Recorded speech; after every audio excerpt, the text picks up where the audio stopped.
20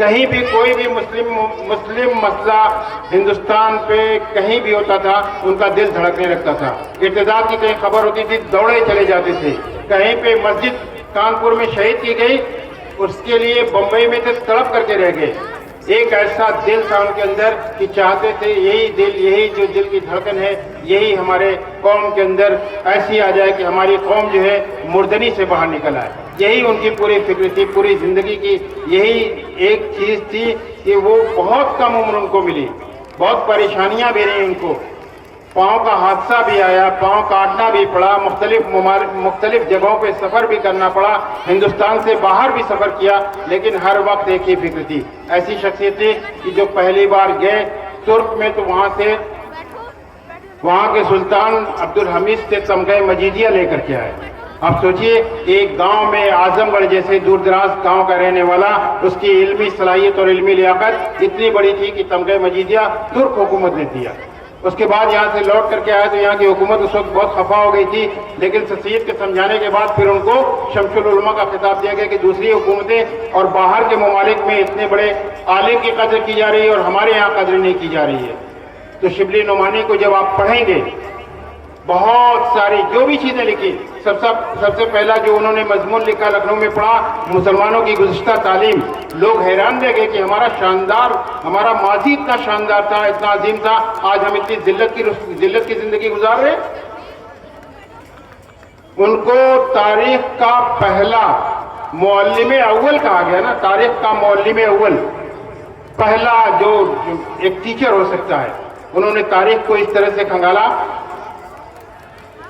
کتب خانہ اسکندریہ پہ الزام لگا دیا مسلمانوں کو کہ مسلمانوں کو علم سے کوئی رغبت نہیں, انہوں نے کتابیں جلا دی, لائبریری جلا دی. اس کا ایسا مدلل جواب لکھا کہ لوگ حیران رہ گئے. تو یہ تھی ان کی عظمت, یہ تھی ان کی رفعت کہ اتنا مطالعہ کیا. یہ جو الفاروق لکھی, اس طرح کی کتاب ابھی تک کوئی نہیں. ہمارے جو اسلاف تھے ان کو اس طرح سے متعارف کرایا کہ ہمارا جو شاندار ماضی ہے ہماری آنکھوں میں جب چمکنے لگے گا تب ہم ایک عزت کی زندگی اور عظمت کی زندگی گزارنے کے لائق ہوں گے. یہ الفاروق ایک ایسی کتاب ہے جس کی کوئی مثال نہیں.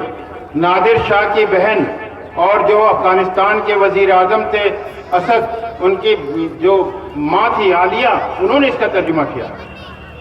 تو ایک ایسا شخص, ایک ایسے شخصیت جو ایک دبستان تھا, ایک فکر کا دبستان تھا, جو ایک انقلابی شخصیت کا مالک تھا, جس پہ یہاں پہ موجود ہیں عمر صدیق صاحب روشنی ڈالیں گے. ایسی عظیم شخصیت جس کو آپ پڑھیں گے, اور پڑھنا چاہیے ہر شخص کو, یہ ذمہ داری ہے کہ ہم پڑھیں. اس کو پڑھنے سے جو ہمارے اندر ایک انسپریشن آئے گا. میں یقین کے ساتھ آپ کو کہتا ہوں کہ اگر آپ پڑھنے لگیں گے تو آپ بے چین ہو جائیں گے. ایک بے چینی تھی ان کے اندر, اور وہی بے چینی آپ اپنے دل میں محسوس کرنے لگیں گے اپنے ملک کے لیے, اپنی قوم کے لیے, اپنی قوم کی پستہ حالی کے لیے. بے فکری میں پھر آپ کو جلدی سے نیند نہیں آئے گی. تو ایک ایسی بڑی شخصیت جنہوں نے 12 جلدوں میں اپنے مقالات چھپوائے, جو کتاب لکھی وہ حرف آخر کی طرح لکھی, ادب میں قدم رکھا, اپنی ایک مثال چھوڑ دی, فقہ میں اپنی مثال چھوڑ دی. جب سیرت کے بارے میں انہوں نے خط میں لکھا کہ اگر ایک آنکھ بھی سلامت رہ گئی تو میں دنیا کو ایسی کتاب دے جاؤں گا جس کی مثال کوئی 100 سال تک نہیں لکھ سکے گا.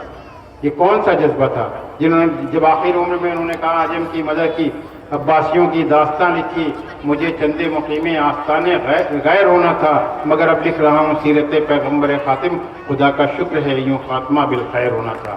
تو ایسی شخصیتیں جس پہ ہم ناز کرتے ہیں, جس کا مطالعہ کرنا چاہیے, ہمیں حق ہے. ایسی شخصیتیں ہمارے لیے ایک رہنما ثابت ہوتی ہیں. ایک چھوٹا سا واقعہ میں بتاؤں کہ جب ان کو پتا چلا پروفیسر آرنلڈ جا رہے ہیں باہر, انہوں نے فوراً اپنا پروگرام بنا لیا کہ ان کے ساتھ میں جاؤں گا. کیوں جاؤں گا؟ کہ ان کے ساتھ میں کچھ سیکھوں گا, فرینچ سیکھوں گا, اور راستے پر ان سے سیکھتے رہے. اور آپ کو بتائیں عجیب سا واقعہ ہے کہ جب جا رہے تھے جہاز کا انجن خراب ہو گیا. اب آپ تصور کریے کہ اگر آپ جا رہے ہوں کہیں ہوائی جہاز سے آپ سفر کر رہے ہوں, پتہ چلے کہ اس میں کوئی خرابی آ گئی اور آپ کو موت ناشتی ہوئی نظر آئے گی, کیا صورتحال ہوگی؟ یہ بھی جب یہ خبر اس میں پھیل گئی جہاز میں اس کا انجن خراب ہو گیا, ہر آدمی افراتفری میں ادھر ادھر گھومنے لگا. یہ بھی بے چین ہو گئے, انسان تھے, بے چین ہو گئے. چھت پہ گئے, دیکھا تو پروفیسر آرنلڈ ایک کتاب کھولے پڑھ رہے. انہیں حیرت ہوئی, یہ کیا ہو گیا؟ کہا کہ آپ کو کچھ خبر ہے پروفیسر آرنلڈ صاحب، کچھ سنا ہے آپ نے؟ انہوں نے کہا ہاں شاید جہاز کا انجن خراب ہو گیا۔ کہا پھر بھی آپ مطالعہ کریں؟ کہا اگر زندگی میں چند سانسیں بچی ہوئی ہیں تو یہ میں اگر مطالعے میں گزار دوں تو پھر اس سے اچھی کیا بات ہے، کچھ اور سیکھ کے جاؤ اس دنیا سے۔ تو یہ جذبہ ہمارے اندر پیدا ہو جائے تو ہم دنیا میں مخدوع نہیں رہیں گے، فاتح ہو جائیں گے۔ ہم کسی کے پیچھے نہیں چلیں گے، رہبر ہو جائیں گے اور رہبری کا فریضہ انجام دیں گے۔ میں سب لوگوں کا بہت شکریہ ادا کرتا ہوں۔ آج ایک سلیکشن کمیٹی تھی، مجھے 11 بجے پہنچنا تھا لیکن وہاں لوگ بیٹھے ہوئے ہیں۔ میں نے کہا میں بہت اہم پروگرام میں ہوں اور میں نے ان سے جھوٹ نہیں بولا۔ یہ بہت اہم پروگرام ہے جس کے لیے میں شکریہ ادا کرتا ہوں آپ تمام لوگوں کا۔ اور دشینت کا ایک شعر ہے جس سے میں اپنی بات ختم کرتا ہوں کہ میرے دل میں نہیں تو تیرے دل میں صحیح ہو کہیں بھی آگ، لیکن آگ جلنی چاہیے۔ آپ کے سینے میں آگ جل جائے، یہی خواہش ہے۔ بہت بہت شکریہ آپ لوگوں کا۔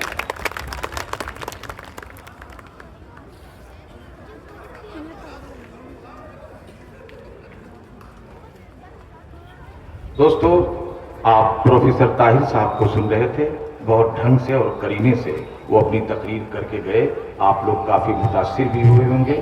اب میں اسی کڑی میں اپنے صدر صاحب کو زحمت دینا چاہتا ہوں، عمر صدیق ندوی صاحب کو، کہ وہ تشریف لے آئیں۔ حالانکہ وہ صدارت فرما رہے ہیں پروگرام کی، لیکن 2-3 جگہوں پر ان کو جانا ہے۔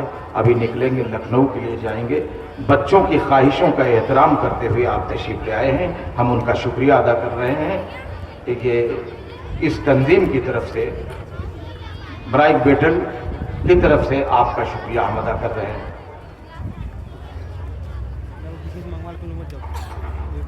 بسم اللہ الرحمن الرحیم، نحمدہ ونصلی علی رسولہ الکریم۔ حضرات، میں سمجھتا ہوں کہ پچھلے سال جب معاذ بن جبل اسکول میں یہی پروگرام منعقد ہوا تھا تو ایک جوش پیدا ہوا تھا کہ ہمارے درمیان کچھ بچے ہیں، نوجوان ہیں، جو عام بچوں سے اس لیے ہٹ کے ہیں کہ وہ کچھ اپنی قوم کے بارے میں، اپنے چھوٹے بھائی اور بہنوں کے بارے میں کچھ سوچتے ہیں کہ آگے چل کر ان کو کیسا بننا چاہیے۔ اس کے لیے انہوں نے ایک کوشش کی کہ جس کا انعام بھی تقسیم کیے جائیں گے برینیک بیٹل کے نام سے، تو بڑی خوشی ہوئی تھی۔ اللہ کا شکر ہے کہ آج 1 سال کے بعد اس کا ایک اور ایڈیشن ہمارے سامنے آیا ہے، جس میں پہلے سے زیادہ ہم دیکھ رہے ہیں کہ جوش و خروش ہے، جس میں پہلے سے زیادہ خواتین کی شرکت ہے، جس میں پہلے سے زیادہ یہاں سرپرست حضرات ہیں۔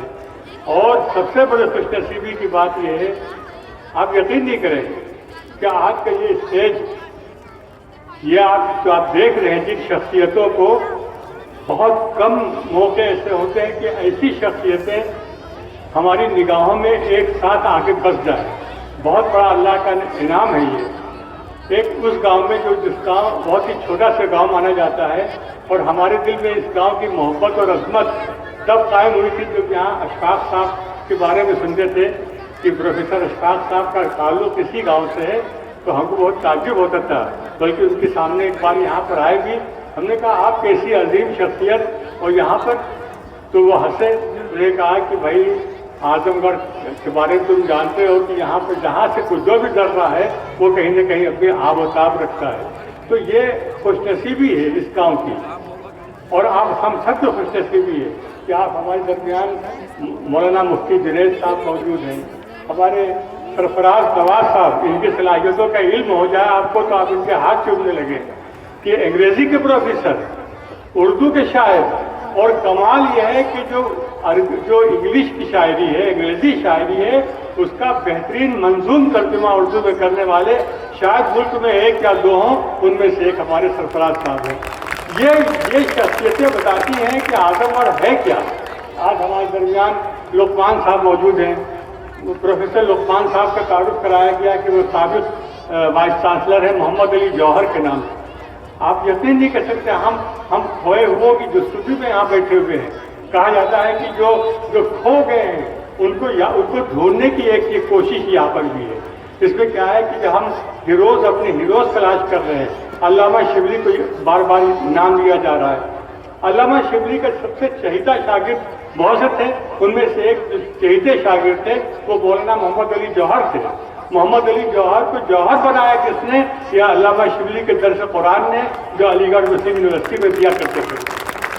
محمد علی جوہر پیداوار ہے علامہ شبلی کی، اور اسی محمد علی جوہر کے نام سے جو موسوم یونیورسٹی ہے، اس کے اگر آپ یہاں وائس چانسلر کو دیکھ رہے ہیں کہ ہماری بڑی خوش نصیبی ہے، ان کا نام بھی لقمان ہے، اور لقمان کے ساتھ حکمت کا لفظ ہمیشہ بیان کیا ہے۔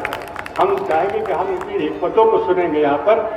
ایسے ہمارے درمیان طاہر صاحب ہیں، طاہر کے معنی پاک کے ہیں، جو ہر گندگی سے، ہر آلودگی سے پاک ہو، وہ طاہر۔ یہ ادب اردو کی پاکیزگی کے مظہر ہیں۔ کوئی جانے تو جو کھو گئے ہیں ان کو تو چھوڑیے، جو موجود ہیں ہم ان کو جاننے کی کوشش نہیں کر رہے ہیں۔ اس قسم کی جو سرگرمیاں ہوتی ہیں، جو اجتماعات ہوتے ہیں، جو جلسے ہوتے ہیں، یہ ایک موقع دیتے ہیں ہمارے بچوں کو اور آپ ہم سب کو کہ ہم ذرا ان کو اپنے ان ہیروز کو پہچانیں۔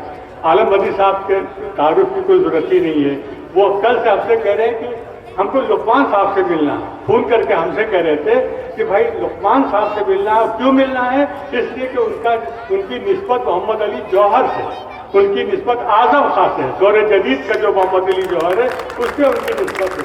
یہ ساری باتیں ہمارے فیروز صاحب، ان کو تو ہم کہتے ہیں کہ تو ان کی بے قراری شاید علامہ شبلی والی ہے کہ ابھی کہاں ہے، ابھی کہاں ہے، کچھ سمجھ ہی نہیں آتا ہے۔ ایک جنون لیے ہوتے ہیں کہ قوم میں تعلیم عام ہو جائے۔ ہمارے سامنے دیکھیے شفیق صاحب ہیں، یہ آپ کے لیے سرمایہ ناز ہیں۔ یہ صرف فراغیر و اعظم گڑھ کے شاعر نہیں ہیں بلکہ پورے اردو ادب میں آپ کی شاعری، اور خوش نصیبی، بہت بڑی خوش نصیبی یہ بھی ہے کہ ہمارے شکیل صاحب، مئو کے ڈاکٹر شکیل صاحب، جن کا نام بہت اردو ادب میں پتہ نہیں کتنی کتابوں کے مصنف، یہ ہماری خوش نصیبی ہے کہ وہ بھی یہاں موجود ہیں۔ ایسے ہمارے چیئرمین صاحب ہیں، اور ایوب صاحب تو ہم سب کے ہیں، ان کی کیا بات ہے، وہ تو ہر دل میں بستے ہیں۔ یہ جو موقع ہوتے ہیں، ان موقعوں کو اللہ کا کرم سمجھنا چاہیے۔ سامنے جو بیٹھے ہوئے ہمارے حضرات، ہم کہاں تک سب کا نام گنا ہے، سب کا تعلق کس سے ہے؟ تعلیم کے میدان سے ہے۔ اور بڑی خوش نصیبی کی بات ہے کہ یہاں خواتین کی تعداد، جیسے کہا گیا، آپ نے سب سن لیا ہے، اس میں مزید اضافے کی ضرورت نہیں ہے کہ قومیں جب بھی بنی ہیں تو ماؤں کی گودوں سے بنی ہیں، باپ کے پیسے سے نہیں بنی ہیں، ماحول سے نہیں بنی ہیں۔ قومیں بنی ہیں تو صرف ماؤں کی گودوں سے۔ ہم بار بار کہتے ہیں کہ ہماری ماؤں کے لیے، ہماری بہنوں کے لیے، ہماری بیٹیوں کے لیے سارے نمونے موجود ہیں۔ ابھی بات ہو رہی تھی، یہ دور کمپٹیشن کا ہے۔ کمپٹیشن ہر آدم سے لے کے آج تک، آدم اور شیطان کا کمپٹیشن ہوا، اور سطح تکار رہا ہے ازل سے تا امروز، چراغ مصطفی سے شرار ابو لہبی۔ ایک طرف مصطفیٰ کا چراغ ہے تو ایک طرف ابو لہب کی چنگاریاں ہیں، ان میں ہمیشہ مقابلہ ہوتا رہے گا۔ لیکن جیسا کہ آپ نے کہا، بہت اچھی بات کہہ دی ہمارے سرفراز صاحب نے کہ جب ہم کمپٹیشن کی بات کرتے ہیں تو ہمارے ذہن میں کچھ دنیاوی طلب بھی آ جاتی ہے کہ مال ہو جائے، انجینئر ہو جائے گا، ڈاکٹر ہو جائے گا، یہ ہو جائے گا، وہ ہو جائے گا، تو پیسے ہوں گے، زمینیں ہوں گی، جائیدادیں ہوں گی۔ لیکن اصل چیز کیا، تعلیم کا مقصد کیا ہے؟ تعلیم کا مقصد ہے انسان کو انسان بنانا۔ جس تعلیم کے بعد اقرا سے شروع ہوتی ہے وہ ڈگریوں اور صنعت کی محتاج نہیں ہوتی ہے، وہ تعلیم ہوتی ہے انسان کو انسان بنائے۔ آج دنیا کو ضرورت ہے ان تعلیم یافتوں کی جو انسان ہو، ورنہ بہت پورے ملک میں دیکھ لیجیے کون تعلیم یافتہ نہیں ہے، لیکن ان کے اعمال دیکھیے تو ان سے گھناؤنے، ان سے جاہلیت کے کون سے کام ایسے ہیں جو ان سے نہیں ہو رہے۔ یہ ہم کو سوچنے کی ضرورت ہے۔ کتنے آئی ایس ہیں، کتنے آئی پی ایس ہیں، کتنے لوگ ہیں جن کے پاس ڈگریاں ہیں، اور جب ذمہ داری ملتی ہے تو وہ کتنے ایک طرفہ ہو جاتے ہیں، وہ اپنی تعلیم کے مقصد کو بھول جاتے ہیں، ان کے سامنے صرف پیسہ ہوتا ہے۔ ہم اس قوم کی تمنا میں لگے ہوئے ہیں کہ جو انسانوں کو انسان بنا سکے، جو پیغمبروں کی تعلیم تھی، وَيَتَعَلَّمُونَ مِنْهُمَا مَا يَضُرُّهُمْ وَلَا يَنفَعُهُمْ۔ یہ وہ تعلیم دیتے ہیں جو وقت کے جادوگر ہیں، ان سے وہ تعلیم سیکھتے ہیں جو لوگوں کو نقصان پہنچاتے ہیں، جو ان کا علم لوگوں کو نفع نہیں پہنچاتا۔ اسلام نے پہلے ہی دن کہا کہ علم وہ ہے جو نفع پہنچائے انسانوں کو، علم وہ ہے جو انسانوں کو نقصانوں سے بچائے۔ ہم اس علم کی قدروں کو جاننے سمجھنے کی ہم کو ضرورت ہے۔ تو میں سمجھتا ہوں کہ یہ بہت ہی ایک بہت ہی پیارا اس وقت یہ موقع ہے اور بڑی خوش نصیبی ہم بار بار کہتے ہیں کہ ہماری جو مائیں بہنیں بیٹیاں بیٹھی ہوئی ہیں کاش کی ان کے ذہن میں آ جائے شبلی کے دل کی دھڑکن جو ہے شبلی کے بارے میں کیا کہا گیا. جو باتیں بہت ہو رہی تھی شبلی کے بارے میں ان کے سب سے عزیز سب سے بڑے جانشین علامہ سید سلیمان ندوی نے کیا لکھا کہ شبلی صرف دماغ نہیں تھا شبلی ہاتھ تھا. شبلی کے قدم اور قلم دونوں تھکتے نہیں تھے کبھی نہیں تھکے کبھی نہیں رکے. 32 سال کے عرصے میں وہ ہمیشہ بیمار رہے. ان کی سوانے پڑھیے تو ایسا بیمار جس کو ساری بیماریاں تھی لیکن ڈھاکے سے لے کے اور سری نگر تک وہ دوڑتے رہے. کس لیے؟ ایک دل کا درد تھا کہ اس قوم کو ڈوبنے سے بچانا ہے انگریزوں کی مروبیت سے بچانا ہے آنے والے کل کے لیے ان کو تیار کرنا ہے. وہ درد کہاں سے پیدا ہوتا ہے؟ وہ شبلی خود کہتے ہیں کہ میری ماں نے میری تعلیم کے راہ کو روشن کیا. باپ نے کہا تھا وکالت کر کے یہ رہو سب لوگ وکالت کر رہے ہیں. ماں سے کہا کہ ماں ہم پڑھنے جانا چاہتے ہیں لاہور مولانا فیض الحسن صاحب کے یہاں احمد علی محدث دہلوی کے یہاں. ماں نے اپنی جیب سے الگ سے پیسے نکال کے دیے کہا جاؤ بیٹا جاؤ. یہ مائیں ہوتی ہیں جو انسان کو انسان بناتی ہیں جو اپنے بچے کو قوم کے حوالے کر دیتی ہیں. تو یہ جو یہاں جو خواتین بیٹھی ہیں میری بہت ہی ان سے خاص طور سے گزارش ہے کہ خدا کے واسطے اپنی اس ملک کے حالات کو سمجھیے اپنے حالات کو سمجھیے اپنے بچوں کی اہمیت کو سمجھیے. یہ بچے خدا کے پھول ہیں جو آپ کو تحفے میں دیے گئے ہیں. ان پھولوں کی تازگی ان پھولوں کی شگفتگی ان پھولوں کی رنگینی ان پھولوں کی خوشبو اس کی یہ امانت ہے آپ کے ساتھ آپ کے ہاتھوں میں امانت ہے. ان کو برقرار رکھیے. یہ بچیاں بیٹھی ہوئی ہیں یہ کیا ہیں؟ یہ سرمایہ ہے یہ پورے ملک کا سرمایہ ہے. ہم سمجھیں تو کہ تعلیم ہوتی کیا ہے. تو یہ بڑا اچھا موقع ہے اور ہم پھر زیادہ کچھ بول رہے ہیں شاید لیکن بولنے کا حق لقمان صاحب کو ہے کہ ان کی حکمت سیکھنا ہے. کلام پاک میں کہا گیا ہے وَلَقَدْ آتَيْنَا لُقْمَانَ الْحِکْمَةَ. ہم نے لقمان کو حکمت دی ہے. تو بھائی حکمت کی باتیں انہیں کو زیر دیتی ہیں. ہمارے عالم بدی صاحب بیٹھے ہوئے بیمار ہیں بیچارے بہت ہی ہاسپٹل سے آئے ہیں نہیں تو ان کی باتیں سن کے تو جوش و خروش ایک پیدا ہوتا. ارے قدر کرنا سیکھے بھائی. جو ہیروز ہیں ان کی تلاش تو ہے ہی ہے کہ کون تھے ہمارے شبلی کون تھے سید سلیمان کون تھے اقبال سہیل کون تھے مولانا فراہی کون تھے قاضی حسن مبارک پوری کون تھے عبد اللہ مبارک پوری رحمانی. یہ تو ہمارے بڑے بڑے بزرگ ہیں یہ تاریخ ساز لوگ ہیں لیکن جو ہمارے موجود درمیان موجود ہیں ہم ان کو جانیں ان سے تعارف حاصل کریں ان سے سیکھیں.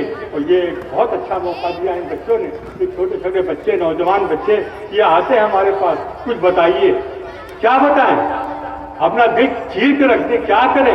جو حالات ہمارے ہیں ایک طرف تو جہالت کی حالت ہے جو ہمارے ذیشان صاحب نے بتایا کہ جہالت کا یہ علم ہے کہاں کا عالم ہے اور ایک طرف ہماری جہالت یہ ہے کہ ہمارے اللہ نے جو ہم کو دولت دی جو پیسہ دیا اس کو ہم نے شادی بھی ہم نے خطبے میں کہہ دیا.